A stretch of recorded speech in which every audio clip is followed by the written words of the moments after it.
Between 92 and 93, Jaguar developed the XJ220, which was the fastest production car at the time. Let's take a quick look and see if it's worth buying in Gran Turismo. Although the Group B racing series that inspired the Porsche 959 was over, the Porsche itself inspired the Ferrari F50, which in turn inspired the Jaguar XJ220. The Porsche 959 and Ferrari F40, which we've seen in previous videos, were both homologation cars that were produced to follow the rules of Group B racing. This Jaguar was inspired because both of those cars ended up becoming the fastest production cars in the world. The 959 had it for the first couple of years, and then Ferrari took over with a car that they claimed could do over 200 miles an hour. Before that could be proven, the Jaguar XJ220 took its crown and ran a top speed of 212 miles per hour, making the 200 mile an hour barrier less significant.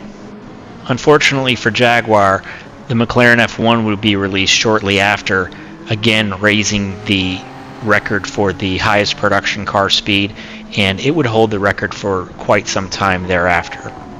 The Jaguar XJ220 was originally designed with a V12 engine in mind, and they had taken around 1,500 deposits for the car when they ended up redesigning it for a twin-turbo V6 due to emissions and also for the weight benefit and performance benefit of a twin-turbo system. This extra development caused the price of the car to skyrocket to £470,000, which was one of the most expensive cars of its day, and that equates to about 1.2 million in US dollars for today's money. This price increase caused a lot of the potential buyers to drop out. Jaguar only ended up producing 275 of the XJ220s.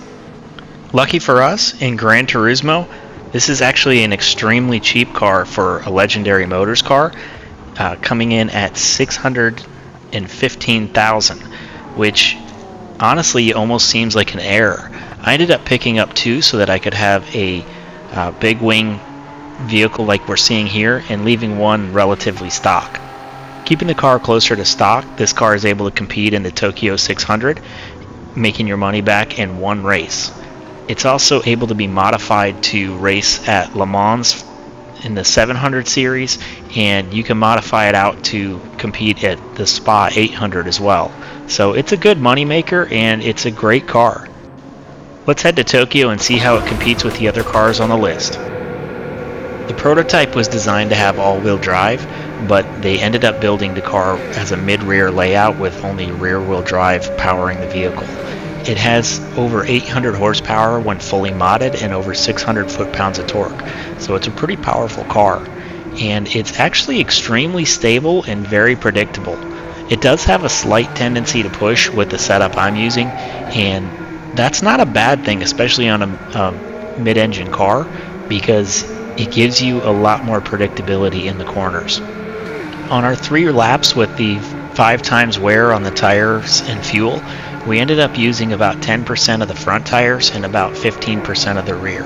That's pretty good when looking at the list, but again, this is with the new tire models, so it's seeming pretty well in line with what we're seeing on a lot of these cars. The Jaguar is a little thirsty and would run out of fuel on the 4th lap, so we would need to pit in 3. But with the amount of power this car produces and the handling it has, you can easily adjust the fuel maps and not really be at a disadvantage. The dash is pretty unique in that the gauges extend all the way into the door panel. Other than that, it has a very 90s feel and even comes with an Alpine stereo. Part of the reason they switched from the V12 to the turbocharged V6 was to shorten the chassis, but this is still a long car, and this car suffers in the hairpins. It's great for straight line speed, but corners beat it up a little bit, and especially hairpins. The long sweeping corners you can get through, but this car really dominates on tracks that have room to stretch its legs, and will suffer a little bit on tight winding courses. We're coming up to the line, and it looks like we're going to get a 152.509, which puts it in 6th place behind the Fairlady Z with the engine swap and in front of the Viper GTS, but also in front of the McLaren F1, which is significantly more expensive. I think that's a lot to do with the turbocharged versus naturally aspirated engine. It's just able to crank a little bit more out of it with modification. But thank you guys so much for watching, and I hope you have a great day.